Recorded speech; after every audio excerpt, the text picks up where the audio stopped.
México hay miles de personas cruzando diario la frontera, tratando de alcanzar el tren de la bestia para poder llegar a los Estados Unidos y cumplir el sueño americano. Pero para poder entender la problemática de la migración es necesario saber qué es la migración. Entonces, tenemos aquí una pequeña definición y aquí dice que la migración es el cambio de residencia de una o varias personas de su localidad de manera temporal o definitiva. Y esto es con la intención de mejorar su nivel de vida, es también con la intención de un desarrollo personal y familiar. Estas personas están buscando algo que por justicia tienen derecho, ¿no? Entonces la migración es este cambio de residencia. En el proceso de migración hay dos tipos de personas, que es el emigrante y el inmigrante. Cuando una persona deja el municipio o el estado o el país donde reside para irse a vivir a otro lugar, se convierte en emigrante. Pero cuando esa persona ya decide establecerse en un nuevo municipio, un nuevo estado o un nuevo país, entonces a la persona se le conoce como inmigrante. Por eso es que todas aquellas personas que están buscando llegar a Estados Unidos para establecerse son inmigrantes. Cuando únicamente están de paso son emigrantes. Y en este caso, toda la gente de la localidad centroamericana está buscando llegar a Estados Unidos y entonces se convierten en inmigrantes. Hay tres tipos de migración. El primer tipo es el local. Y bueno, ahí tenemos un ejemplo que es el mapa de México. Nosotros estamos trabajando ahí en esta parte. Como pueden ver, en el primer recuadro está un estado abajo de Sonora. Y entonces se ve el movimiento dentro del estado. Únicamente a lo mejor de Soyapango, si aterrizamos a El Salvador, a Santana, ¿no? Es una migración local. Pero luego viene una migración nacional, donde a lo mejor ya de un departamento al otro lado del país se desplazan hacia un departamento cercano a la frontera. Y entonces estamos hablando de una migración nacional. Pero también hay migración internacional. Y aquí en el mapita estamos viendo que se desplaza de un punto del país, en este caso México, a Estados Unidos. Y esa migración internacional es lo mismo que gente desplazándose de Guatemala, de El Salvador, de Honduras, de Nicaragua, hacia México. Esa es una migración internacional. Y bueno, ahorita les voy a dejar con mi compañero John, que él nos va a hablar un poquito de cuál es la relación de la migración con respecto a la palabra de Dios. Gracias. Ok, desde los tiempos bíblicos podemos ver este fenómeno de la migración. El primer caso, y lo ponemos así como caso paradigmático, está desde el Génesis. Vemos desde Adán y Eva saliendo del Edén. Vemos la historia de Caín, por ejemplo, que tiene que desplazarse. La historia de la humanidad misma que se desplaza en Génesis 11, en la historia de la Torre de Babel, hay un movimiento de gente masivo. Lo vemos también en la parte de Abraham, Moisés, personas que se mueven de un lugar a otro. Es curioso la historia de Abraham porque se mueve de Ur, que es su población de origen, a Negev, se mueve por Filistea, llega a Egipto y regresa a Canaán. Es la historia de la migración en la Biblia. Podemos ver el caso de Moisés, de Elías, que huye, que sale de la tierra de Palestina, y ahí es una persecución de orden político, lo podemos ver. Está, por ejemplo, el caso de Judá, que es llevada en el primer exilio por Asiria, y es barrida 10 tribus del norte y dispersas. Después vemos la segunda gran deportación, que es con Babilonia. Y Babilonia viene y destruye los dos reinos que quedan, las dos tribus que quedaban del reino del sur. Igual, una dispersión de gente masiva. La migración es un fenómeno que está muy presente en la Biblia, en tiempos bíblicos. En la diáspora, ¿qué se conoce como diáspora? Diáspora es aquel grupo de personas que se encuentran dispersos, básicamente, fuera de los límites de Palestina. Y lo podemos ver que esas comunidades se les llama los judíos de la dispersión. ¿Okay? En el Nuevo Testamento también lo podemos ver. En el año 70 viene el sitio a la ciudad de Jerusalén y es destruida y los judíos son dispersos de Palestina, de toda la región. Entonces empieza, por eso encontramos judíos prácticamente en todas partes del mundo, hasta el año del 48, cuando se les restituye otra vez el Estado de Israel y pueden volver, pero la historia del pueblo de Israel está muy compenetrada con esa parte de la migración. Vemos cómo se expresa Pedro en su primera carta, dice Pedro a los cristianos que se encuentran en la dispersión. El carácter del cristiano que podemos ver es básicamente el de salir, la gran comisión de Jesús, y predicar el evangelio, bautizándonos en mi nombre. Y dice de Jerusalén, Judea, Samaria y hasta el último de la tierra. Tal parece que el estatus del cristiano es moverse, salir, de una u otra manera. Vamos a pasar una actividad sobre toda esta parte de las causas. Aquí ya vimos en la definición de migración. ¿Qué es la migración? ¿Cómo lo conectamos con la Biblia? Tenemos muchas referencias bíblicas. Vamos a ver un poco de causas. ¿Qué es lo que origina esta parte de la migración, de los movimientos? Ok, en esta parte simplemente quiero que primero reflexionemos. ¿Por qué una persona tendría que migrar? ¿Por qué una persona sería capaz de dejar todo lo anterior, de dejar su historia para encarar una nueva realidad o intentar encarar una nueva realidad? Entonces, quiero que ahí donde están en sus lugares reflexionen un poco y me comenten cuáles son estas causas. Sin lugar a dudas, podemos pensar en causas como ir a buscar un sueño, por necesidad, por ir a alcanzar a un familiar. Quizá también podemos pensar en causas de índole política como persecución, o quizá estamos pensando en una cuestión de seguridad porque hay algún delincuente que está persiguiendo. Estas causas podemos dividirlas en 4 grandes rubros. Estos rubros son causas políticas, causas culturales, socioeconómicas y familiares. Las causas políticas tienen que ver con todo lo que está afuera de nosotros, con todos los factores externos que nos presionan o nos mueven a tener que dejar nuestro lugar de procedencia para desplazarnos hacia otro. Como puede ser alguna legislación que es algo contraproducente, o puede ser alguna cuestión de persecución religiosa. La cuestión de las causas culturales, muchas veces la gente migra, no porque tenga la necesidad de migrar, sino porque están convencidos que es lo que tienen que hacer.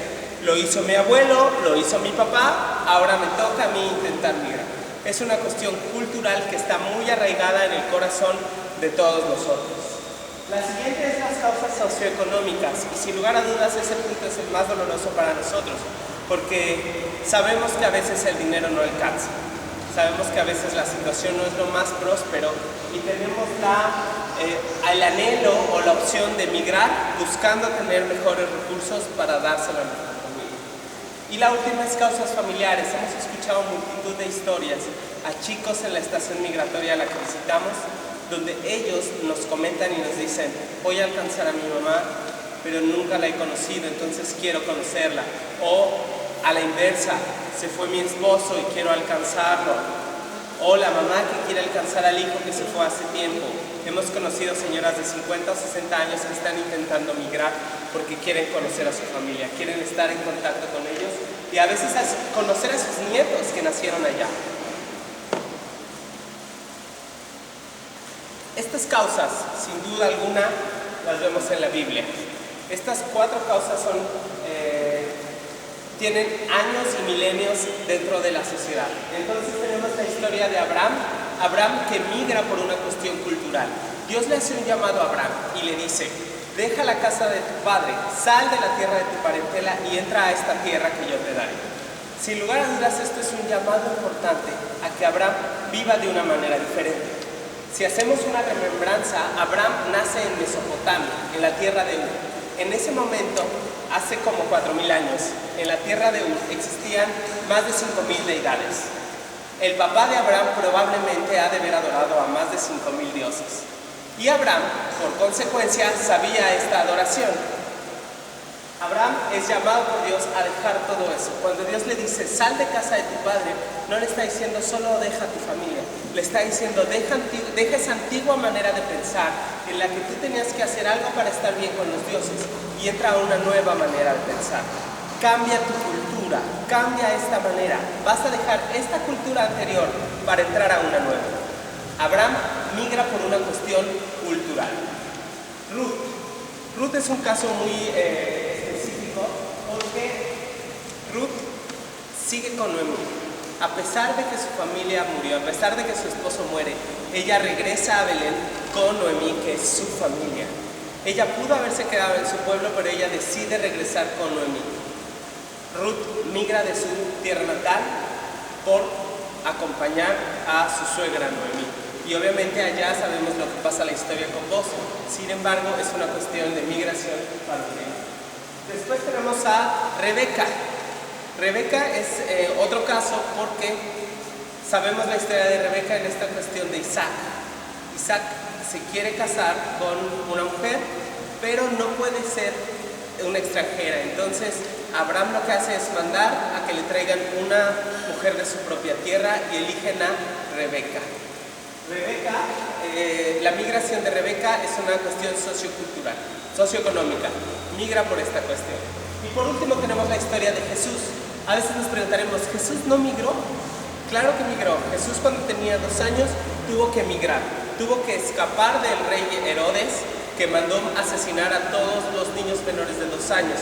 Entonces José, María y Jesús tuvieron que migrar a Egipto por una cuestión política, porque había un rey, un imperio que estaba persiguiéndolos. Entonces Jesús también fue un migrante. Jesús fue un refugiado en Egipto también. Eso tenemos que entenderlo. Y hay un paralelismo entre la salida de Jesús de Egipto con la historia de Moisés. ¿Por qué? Porque en ambos vemos la mano de Dios interviniendo en la liberación de Israel. A Jesús salvándolo de la mano de Herodes y a Moisés salvándolo de la mano de Faraón. Hay un paralelismo entre estas historias, pero lo importante de esto es que Dios siempre va a estar a favor de la libertad y de la liberación de las personas. Dios no desea la migración, pero sí desea la supervivencia de las personas. Ahora, en Mateo 25 hay una indicación importante, y este verso a mí me gusta mucho. Dice, porque tuve hambre y me diste de comer, tuve sed y me diste de beber, fui forastero y me recogiste, estuve desnudo y me cubriste, enfermo y me visitaste, en la cárcel y veniste a mí. Y cuando te vimos forastero y te recogimos, o desnudo y te cubrimos, le preguntan estas personas. Y bueno, el Señor responde, cierto les digo que cuando lo hicieron a uno de estos mis hermanos pequeños, a mí me lo hicieron.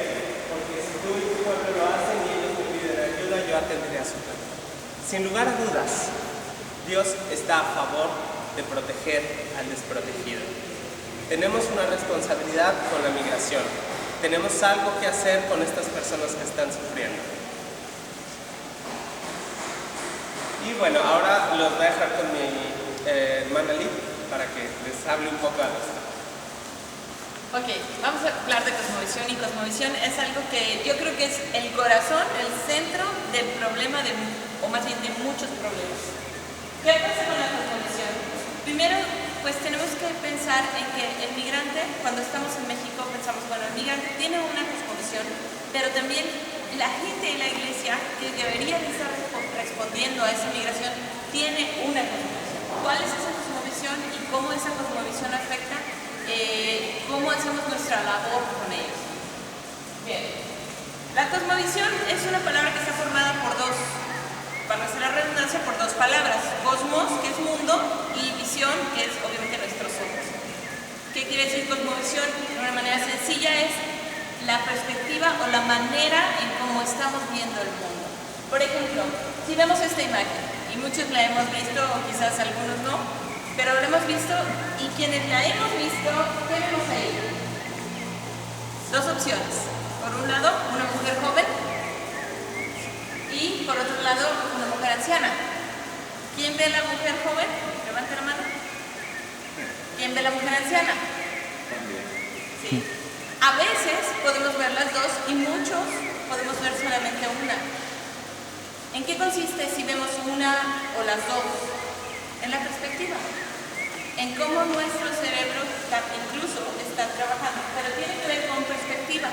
Es una sola imagen, yo no estoy aquí como dándole un clic para cambiarle y que se vean dos cosas, ¿no? Así es la misma imagen. Con la cosmovisión pasa lo mismo.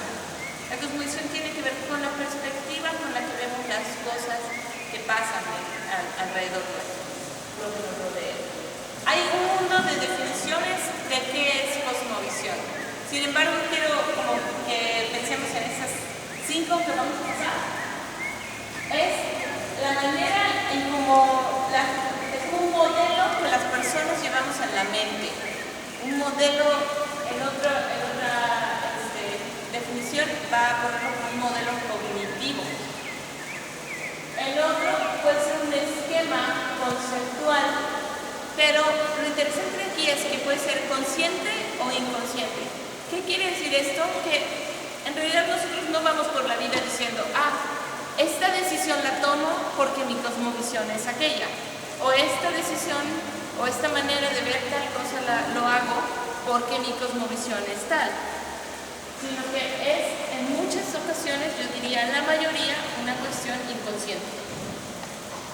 Otro es como son orientaciones cognitivas, lo que les mencionaba. Acá se trata de cómo la cosmovisión a veces yace en muchas ocasiones en el corazón de la cultura.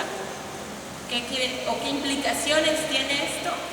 Que en realidad la cultura con la que nacemos o la cosmovisión que tenemos actualmente tiene mucho que ver con la cultura donde vivimos, con cómo fuimos educados. Y esa es otra de las razones por las cuales es también inconsciente. Y no necesariamente estamos diciendo, esto sí lo tomo o aquello no. Y finalmente, un último concepto de cosmovisión es una perspectiva del universo, sobre todo con suposiciones que se creen, como decíamos, de manera inconsciente o consciente, pero por fe. O sea, estamos realmente convencidos de eso. Y bueno, es básicamente la estructura en cómo nosotros aceptamos que se mueve o que se guía, que se conduce el universo. Ahora bien, podemos más o menos ver el panorama de la cosmovisión en el ejemplo de un árbol. Por ejemplo, cuando nosotros vemos un árbol, decidimos que es un limonero o un manzano o algún tipo de árbol por los frutos que vemos. Cuando nosotros vamos a un país o a otra cultura o conocemos gente de otros lugares, nosotros nos damos cuenta muchas veces de qué cultura viene y lo ideal sería poder reconocer qué tipo de cosmovisión trae si vemos los frutos. ¿Qué son los frutos? Nuestras costumbres. ¿Sí? ¿Qué costumbre tenemos? Cuando, por ejemplo, pienso en mi país, en México. ¿Qué costumbre tenemos en Día de Muertos? Bueno, hacemos ciertas cosas, hay gente que pone un altar, ¿no? Que piensa que los muertos van a venir a comer, y entonces eso habla de mucho de la cosmovisión que tiene. Vamos a ir hablando de qué tipo de cosmovisión o qué nombre le damos a estas cosmovisiones, ¿no? Pero el árbol en sí o el fruto se alimenta de algo. Ese algo son los valores. Es decir, las costumbres son el resultado de una serie de valores que venimos aprendiendo desde pequeños. ¿Sí? Y finalmente algo que no vemos cuando vemos un árbol son las raíces. ¿Qué es la raíz? Es el corazón del árbol. Es de donde se alimenta. Y como lo decíamos en las definiciones, es básicamente la cosmovisión. Entonces, ¿qué cosmovisión tiene?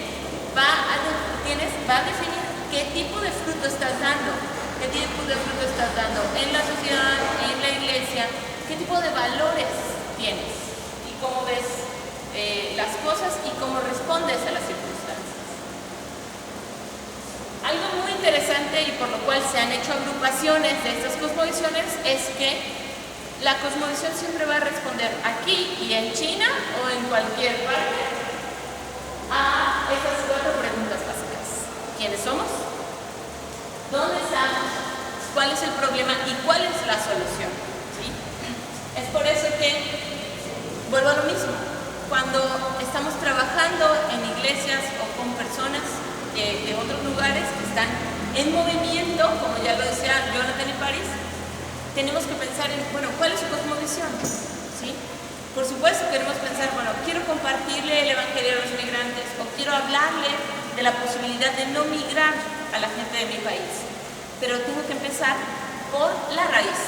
Porque si empiezo cambiando el fruto, eso no va a cambiar realmente algo profundo. Después, cuando se mueva, se vaya, vengan dificultades, la persona va a seguir pensando desde su cosmovisión.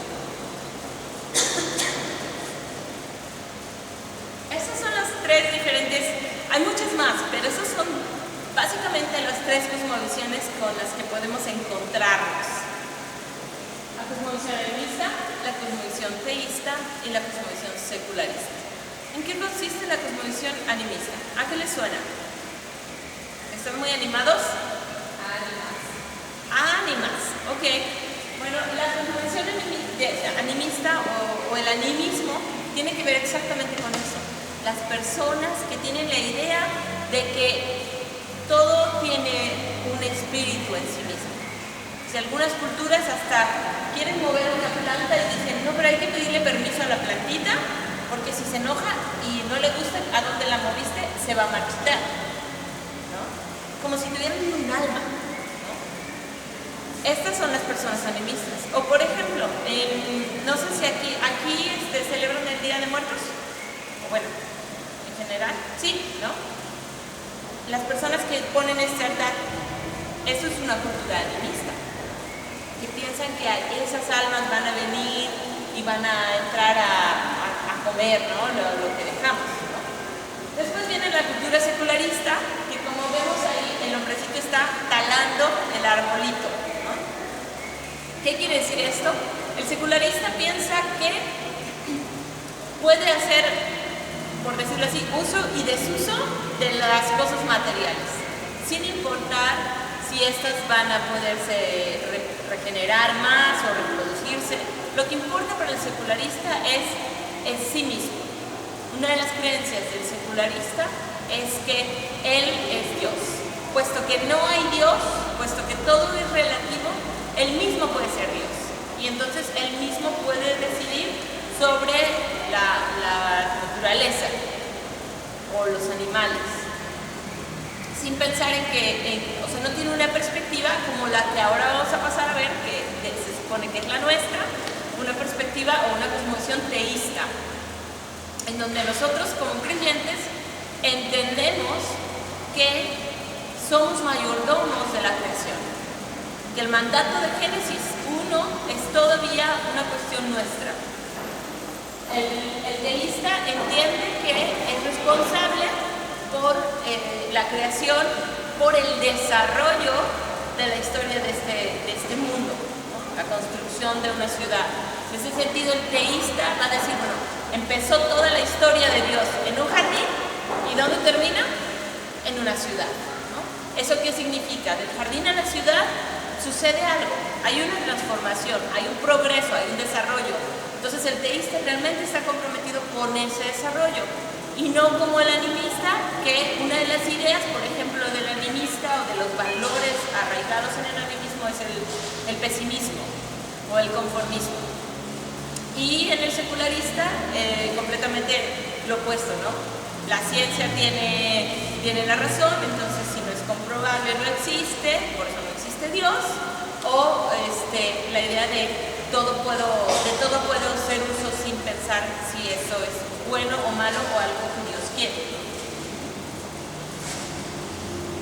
Ahora, vamos a detenernos un poco en esta cuestión del animismo, porque yo creo que alrededor, no solamente en México, sino en América Latina, el animismo es mucho más que el secularismo, es algo más arraigado en nuestra cultura.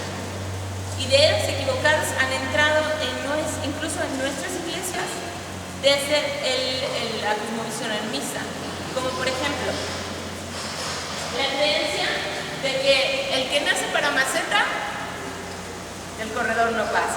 ¿Tienen ese dicho aquí? Sí, ¿verdad? Pero ¿eso qué quiere decirle al cristiano?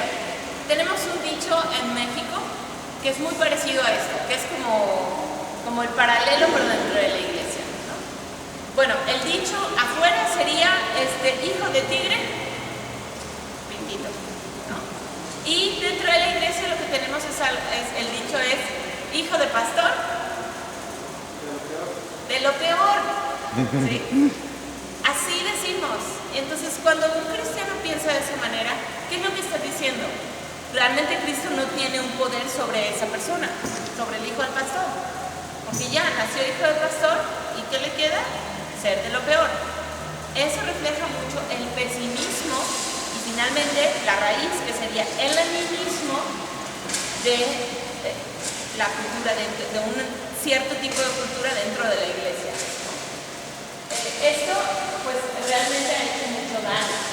Cualquier mentira hace daño. Sin embargo, la verdad sana, restaura, nos da una vida y una vida abundante. Eso es lo que queremos.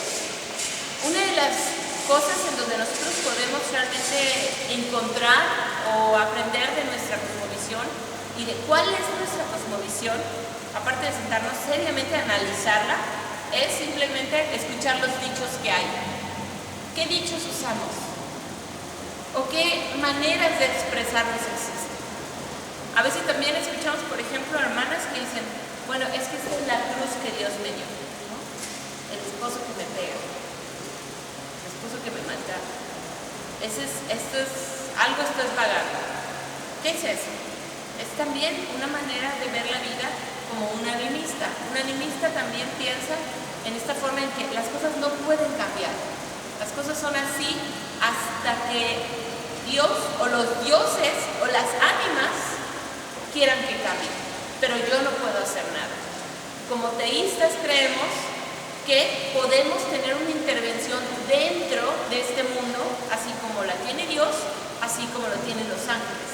Pero como seres humanos, como mayordomos encargados de la creación de Dios, tenemos la chance, la oportunidad y la responsabilidad de ser constructores también. Otra creencia que también ha hecho mucho daño, no solamente en México, sino a lo largo de toda Latinoamérica y a lo largo de muchísimos años, es la idea de que de que el hombre es superior a la mujer. Y entonces tenemos una cultura machista conocida alrededor del mundo, ¿no? De hecho, muchas de las fotos que aparecen en el internet del mexicano es su sombrero y sus pistolas, ¿no? Y eso es como el macho, el que lo puede todo. Y entonces, ¿cómo ha afectado esto también? ¿Cómo ha entrado esta idea del machismo dentro de nuestras iglesias? Ahora, vemos esta situación dentro de la migración y también cómo afecta, ¿no? Cómo afecta la manera o la cosmovisión, cómo está pensando la gente que quiere migrar. ¿Por qué migra? ¿Qué es la cosmovisión de nuestras personas aquí en El Salvador? Están diciendo, creo que nuestra opción es migrar. ¿Hay pesimismo? ¿Acaso Jesús no tiene una opción para ellos? ¿Acaso la iglesia no es una propuesta? ¿Está caduca? Creo que hay un llamado fuerte a replantearnos esta cuestión y a sentarnos a analizar la cuestión de la cosmovisión.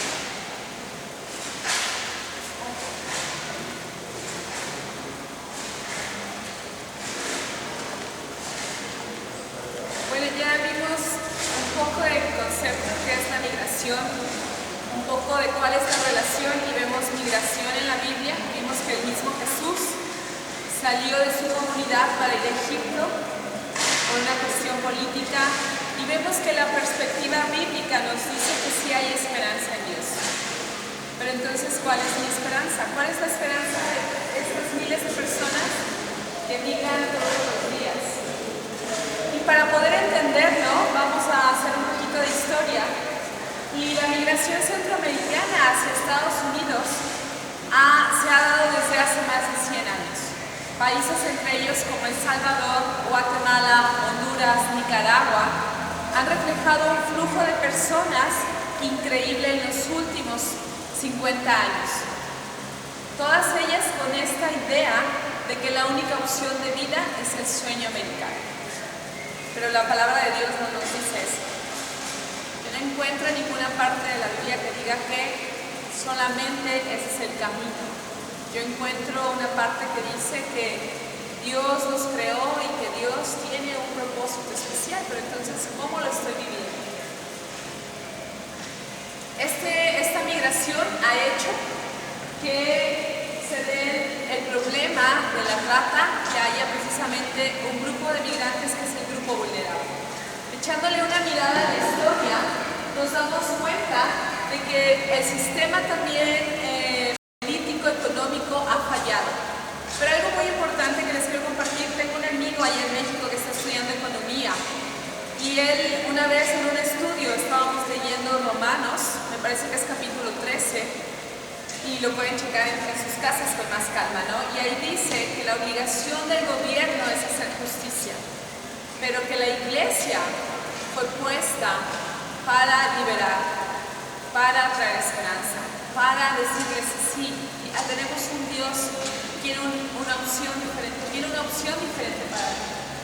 Las leyes pues han sido problemáticas, no hay una ley migratoria, al menos en mi país, que proteja a esta gente. Hay muchas políticas que no han sido las correctas, pero también ha habido una manera de pensar de la iglesia que tampoco ha respondido a esta situación. ¿Qué es lo que estamos haciendo nosotros como cuerpo de Cristo? La justicia no se queda únicamente en el derecho. Algo importante es que los migrantes son ilegales porque sufren ilegalidades. A todos ellos les afectan de manera muy distintas en su travesía, tratando de alcanzar este sueño. Vamos a ver rápidamente unas estadísticas para que nos demos cuenta que no es cualquier cosa, que no es algo de la historia, que no tiene que ser algo que debe de continuar sucediendo. Tiene que llegar el punto donde como iglesia respondamos de una manera práctica y podamos detener este problema de hace más de 100 años. Si ven ahí, tenemos las edades y el sector que más migra se encuentra entre los 25 y los 34 años, con un 27%. Y la mayoría ya son mujeres de las personas que migran. Pero los estadistas nos dicen que en unos años, en poco más de 5 años, el sector de 15 a 19 años y de 20 a 24 va a ser el más fuerte. Este sector va a estar creciendo. Es increíble que en la estación migratoria, donde nosotros encontramos a todos estos migrantes que detiene la policía en México, son adolescentes, son niños, son mujeres. Hombres también son muchos, pero este grupo de edades es increíble ver chicas de 14, de 13 años, de 15 años viajando solas, desde Guatemala, desde Nicaragua, desde Honduras, desde El Salvador, y adolescentes también. Entonces, ese rango de 35 a 40, a 25 a 34 años va a ir reduciendo y los más jóvenes van a ir incrementando esta salida. Según los registros del Instituto Nacional de Migración, que es donde nosotros estamos trabajando ahí en México, Guatemala, Honduras, El Salvador y Nicaragua representan entre el 92 y el 95% del total de los alojados en las estaciones migratorias entre 2005 y 2010. Y ellos representan el mayor número de personas que transitan en nuestro país. México no es un país de destino, es un país de tránsito. Por ahí tienen que pasar para poder llegar a Estados Unidos. Pero dense cuenta de la gran cantidad de personas que están pasando por ahí. ¿Qué pasa con la deportación? ¿De todas estas personas en realidad llegan a Estados Unidos? No. Todos los días en la frontera entre Guatemala y Chiapas están cruzando diario 1000 migrantes. Hoy mismo están cruzando 1000 migrantes. Ayer cruzaron 1000. Mañana cruzarán 1000. Pero de esos 1000 migrantes que cruzan, únicamente el 20% logra llegar a la frontera norte entre México y Estados Unidos. No cruzar, solamente llegar. ¿Dónde está el resto? ¿Qué pasó con el 80% restante? Algo interesante es que a este grupo de migrantes se les conoce como los invisibles. Nadie sabe. Estamos muy ocupados en otras cosas como para darnos a la tarea de investigar dónde está un migrante salvadoreño que a lo mejor ni cristiano es, que no tenía papeles y pues que se fue porque quiso. Creo que nosotros debemos de responder a eso. Podemos ver que los guatemaltecos son el mayor número de personas que están migrando a Estados Unidos y Y vamos a ver que el 47% son ellos, después le siguen los hondureños con el 35% y finalmente los salvadoreños con el 17%. Sí, Salvador es el tercer país que está representando más unidad de gente para cruzar por México y llegar a Estados Unidos. Y son devueltos. Ese es el porcentaje que se está dando. Ahora, ¿dónde los detienen? ¿Dónde están deteniendo a esta gente? Bueno, en el caso de los devueltos de México, el 81% de esas personas las detuvieron en las carreteras o en las calles. Mucha gente viaja en carretera y sigue el camino por seguridad, pero es el porcentaje que es más fácil de atrapar y de deportar a sus países. Otros lugares se destacan, por ejemplo, como en las terminales de autobuses. Muchos migrantes viajan en autobuses, pero también es un medio de transporte muy fácil para la policía para detenerlos. Y entonces ahí los deportan. Pero finalmente en el tren, que es el conocido como la bestia o el tren de la muerte, no detienen a muchos migrantes. Y a lo mejor ustedes están pensando, bueno, entonces no viajan muchos en el tren. No. El punto es que viajan tantos que la policía se centra en los accesos más fáciles como carretera, estaciones de terminales de autobús. Pero en el tren también desaparecen muchos. Las rutas del tren, y ahorita nos van a hablar más adelante de eso, es una de las más peligrosas. No es que no viaje gente en el tren, es que mucha gente está desapareciendo en ese tren.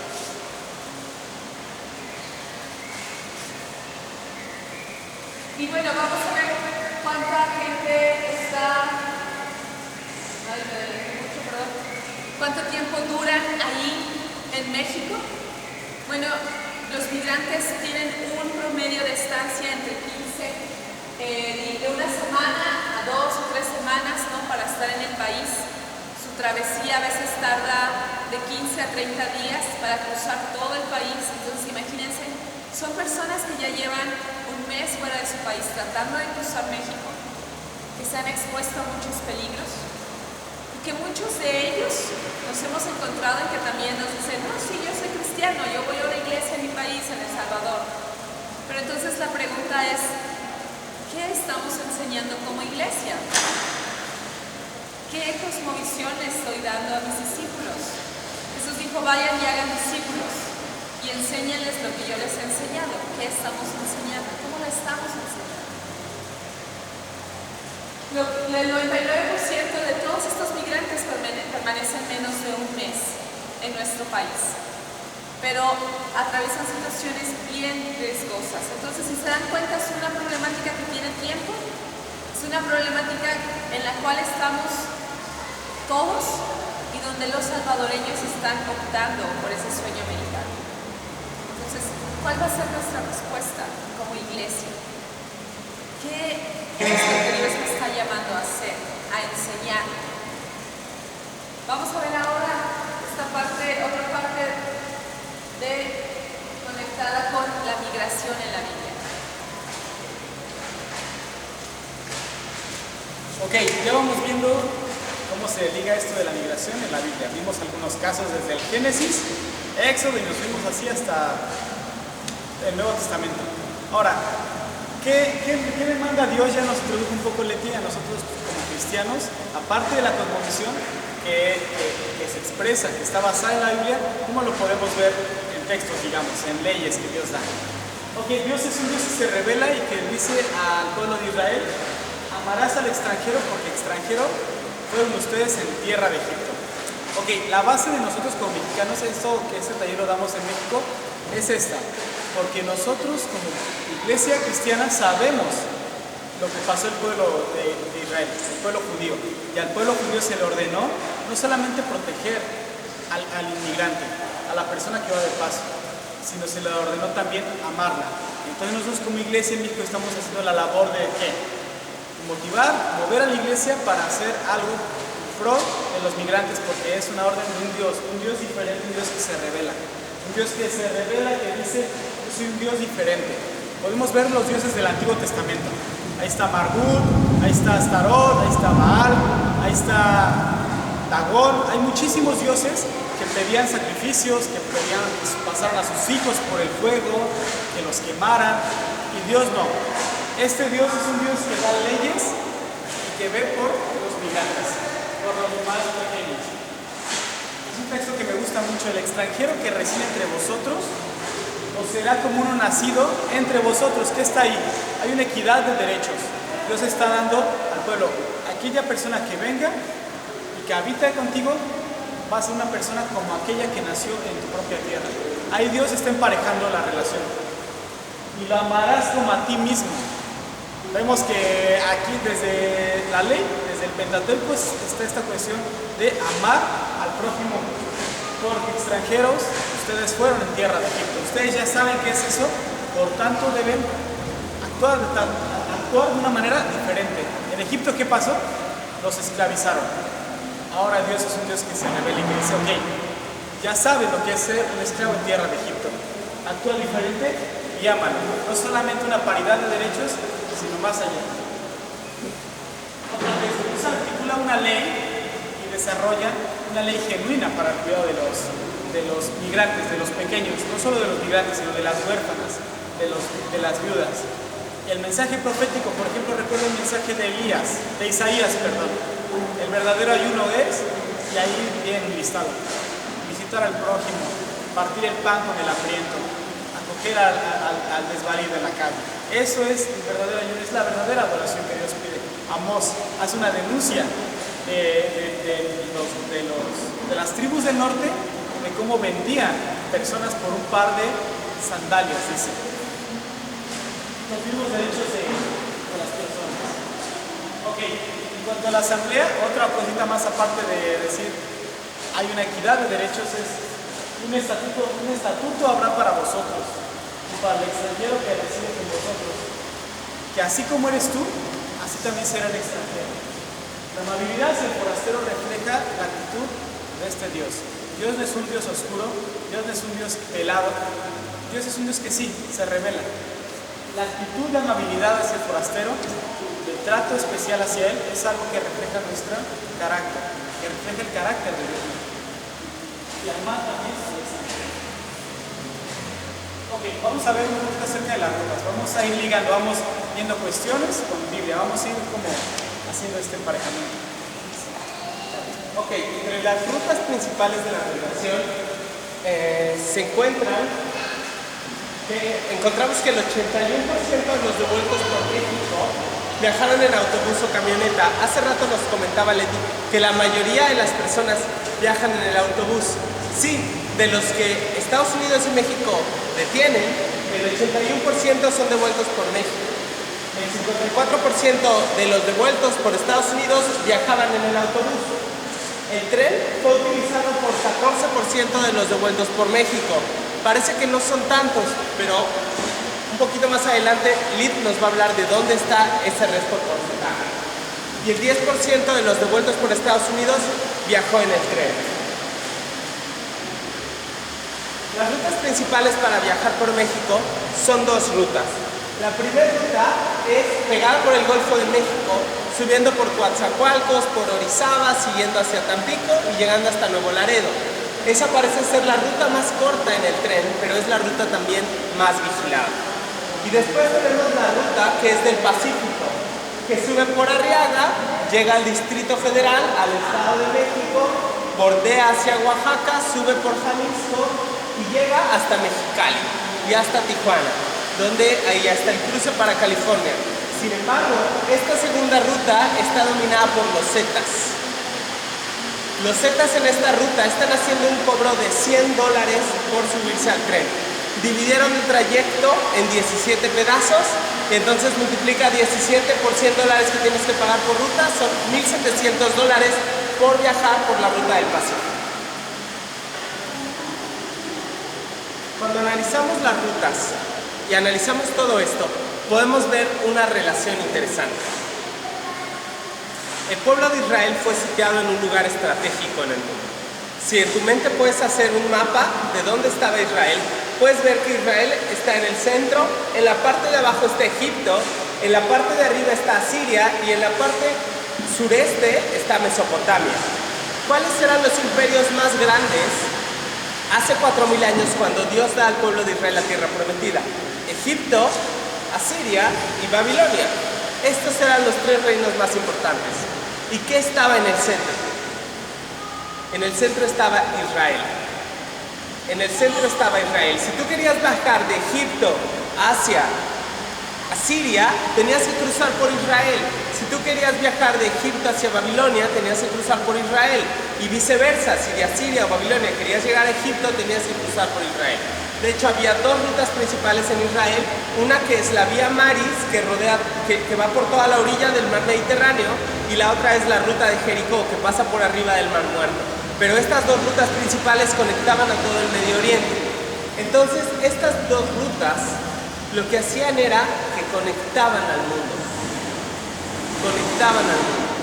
Y ahí, en medio de todo eso, Dios pone a Israel. Dios pone a Israel en medio del mundo. Es curioso que los pusiera ahí y que les diera una indicación. Dios les da la indicación de levantar piedras de testimonio. Les dice, cada vez que pase algo importante, tú vas a alzar una piedra de testimonio. Y yo recuerdo que cuando leí esa primera parte en la Biblia, yo me imaginaba las piedras de testimonio como 12 piedritas de río. Pero si somos objetivos, hubiera podido pasar cualquier animal y darle una patada y se deshacía el monumento. Podía haber pasado algún niño bromeando, la derribaba y se perdía el monumento. Hasta que vi una foto de estas piedras de testimonio. Y estas piedras de testimonio miden alrededor de 2,5 metros. Y tienen un espesor de alrededor de 1 metro. Son piedras realmente grandes. Esas son las piedras de testimonio. ¿Qué es lo que pasaba con las piedras de testimonio? El pueblo de Israel los alzaba. Y como ya estuvimos analizando, el pueblo de Israel estaba en medio del mundo.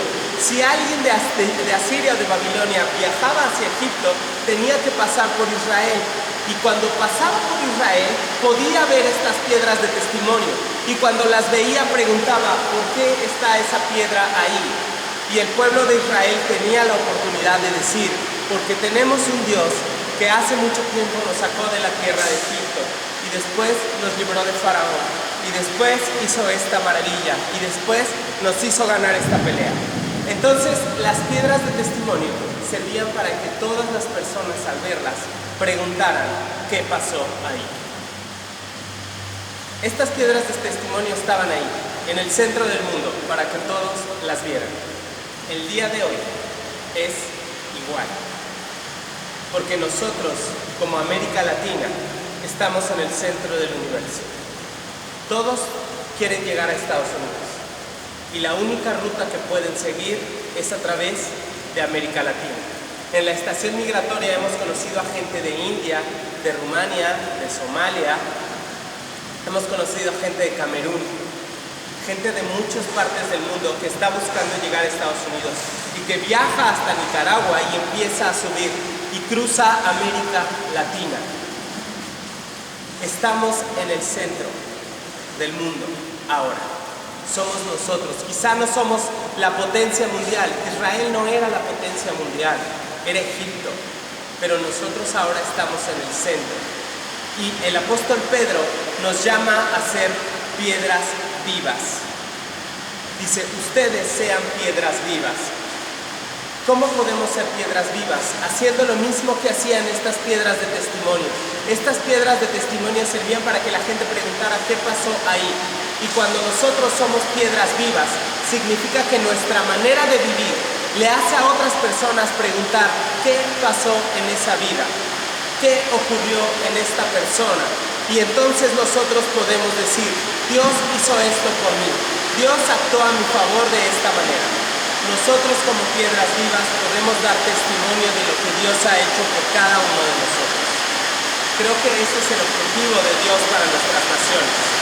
Estamos en el centro precisamente porque Él quiere que demos testimonio de lo que significa seguir a Cristo y de lo que Él ha hecho en nuestras vidas. Vamos a seguir hablando un poco más.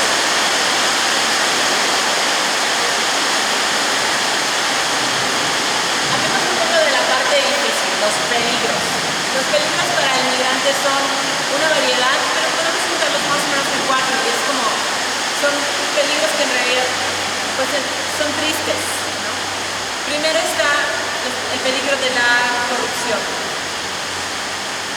El migrante que va pasando por otros países, quizás a ustedes aquí en El Salvador tocan migrantes de Nicaragua o personas, como ya lo decía Paris, que llegan de otros países y que muchas veces llegan o aquí, o a Nicaragua, o a Panamá, y de Panamá se vienen subiendo todo el camino hasta llegar a México con la intención de llegar a Estados Unidos. Y en ese trayecto pues ocurre corrupción, que eso implica que personas roben sus cosas.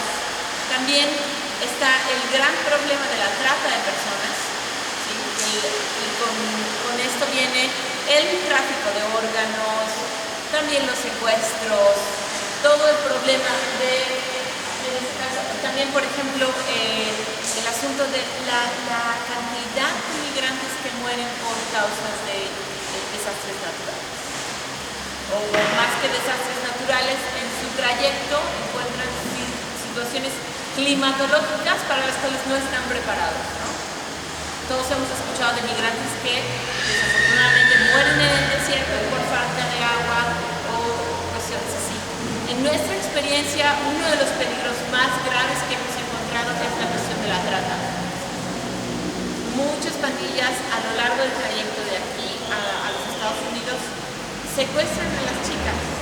¿Para qué? Para ponerlas a trabajar en prostitución, para ponerlas y explotarlas en trabajos, para sacar órganos de ellos, ¿no? De chicos y chicas. Eso es un problema muy serio. En solo 6 meses, la Oficina de Derechos Humanos en México reportó 11.333 migrantes. ¿Sí? Entonces, realmente estamos viendo que la cantidad de migrantes que les han sucedido peligros como secuestros es grande. ¿Sí? Y toda nuestra intención es decir, bueno, fíjate lo que estás haciendo, mira tu cosmovisión, ¿no? Pensemos otra vez si como iglesia estamos dando lo que de veras nos toca, ¿sí? Si estamos enseñando lo que de veras tenemos que estar enseñando, porque si no quizás habría que replantear, ¿no? El mensaje que estamos dando a la iglesia. Y también, bueno, algo curioso es que uno de cada 12 migrantes que pasan por México es menor de edad. Y cuando digo menor de edad, estoy hablando de abajo de 18. Pero en realidad, los migrantes que, por ejemplo, en la estación migratoria Paris, Johnny y otros chicos visitan, son menores de 16. ¿Sí? Y estamos hablando de chicos que llegan a México desde los 11, 12 años. Niñas que van viajando a los 9 años. Y tristemente 6 de cada 10 mujeres sufren algún tipo de violencia sexual. O sea, el viaje no es cualquier cosa. ¿Cómo prevenir esto? ¿Cómo hacer que esto se detenga? Bueno, aquí vemos algunos de los ejemplos de los que pasan. El riesgo de subir en la Bestia, el famoso tren conocido, que se suben y en realidad si ellos caen, si ellos duermen en el camino, pueden caerse y morir, o normalmente sufren amputaciones de alguna parte del cuerpo.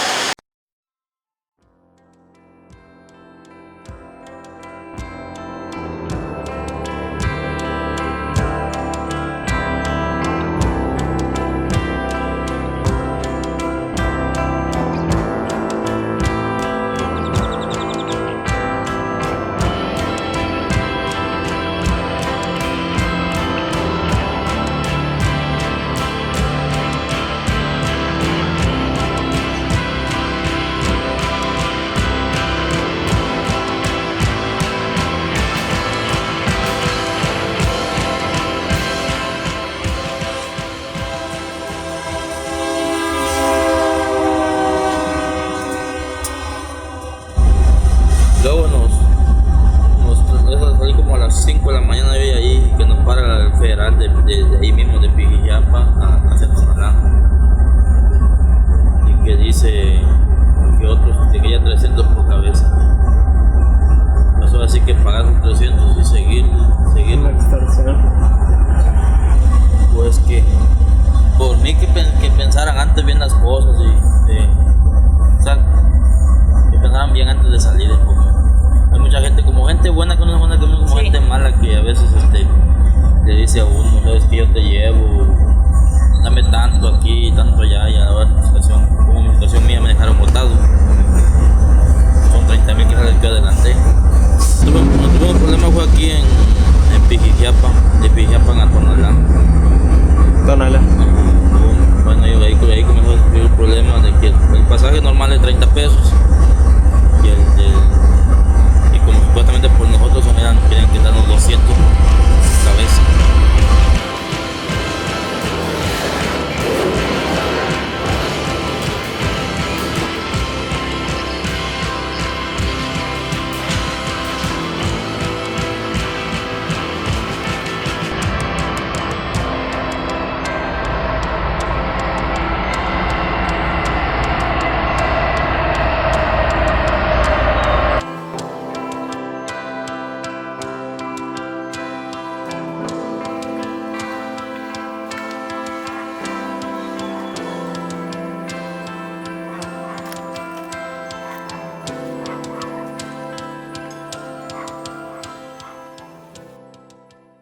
Entonces llegamos al río, íbamos a cruzar, nos prestaron una llanta para cruzar el río y primero cruzó mi cuñado, a los 5 o 10 minutos crucé yo, nos dijeron que nos encontraríamos del otro lado del río ya para llegar al sitio donde nos iban a hospedar y a contratar para trabajar, que es ahí mismo en la frontera, muy cerca del río. Cruza él. Llego yo, espero yo el momento, cruzo y claro que la corriente nos dejó en puntos diferentes de la ribera y no nos encontrábamos. Entonces yo empecé a caminar en la oscuridad con la ansiedad de que no sabía ni dónde estaba, no veía yo nada, estaba muy oscuro.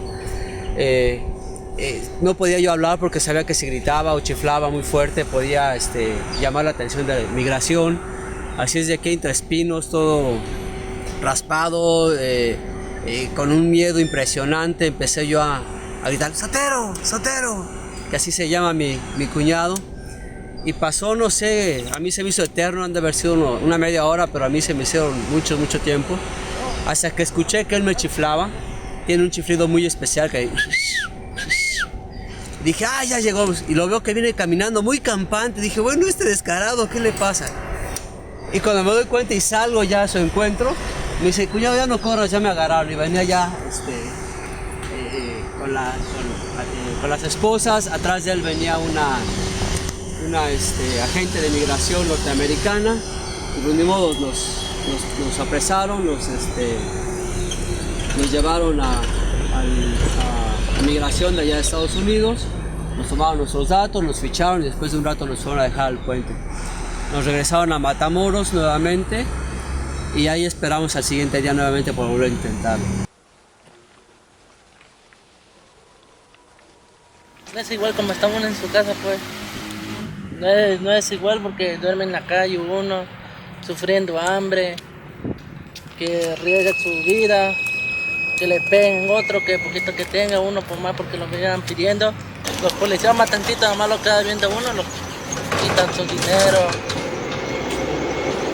Y si no se lo da, te dicen que te van a pegar un levantón. Yo no sé qué cosa es un levantón. Lo daría más a los padres de familia que tienen sus menores de edad. Mejor que estudien y no que anden arriesgando aquí en estos caminos. Más vale el estudio.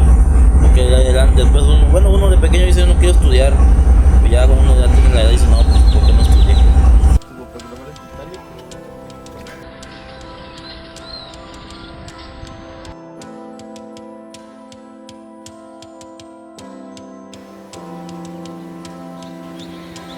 El tiempo que perdí allá trabajando, ganando dinero, hoy día yo lo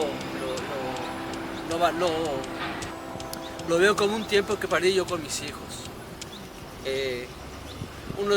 Dos de ellos estaban en el kinder, uno de ellos estaba en la primaria. Y los dibujos esos que siempre le dedican uno el Día del Padre a uno, tiene el nombre de mi papá, ¿no? Que es el que estaba ahí con ellos. Esa etapa tan bonita con los niños yo ya jamás la voy a recuperar. Y creo que hasta hoy día mis hijos seguramente extrañan esa etapa, ¿no? seguramente esa época en la que un papá y un hijo enlazan y juegan y tienen esa oportunidad de uno de ser ese niño otra vez con tus hijos, se pierde. Hoy mis hijos ya están en la prepa y en la universidad, les estamos pudiendo pagar con grandes sacrificios, pero lo estamos logrando. Yo creo que así se puede y podemos hacer cosas, y yo les dejo esto como una experiencia que yo quisiera compartir con ustedes y que lo pensaran 2 veces antes de volver a intentar ir a Estados Unidos.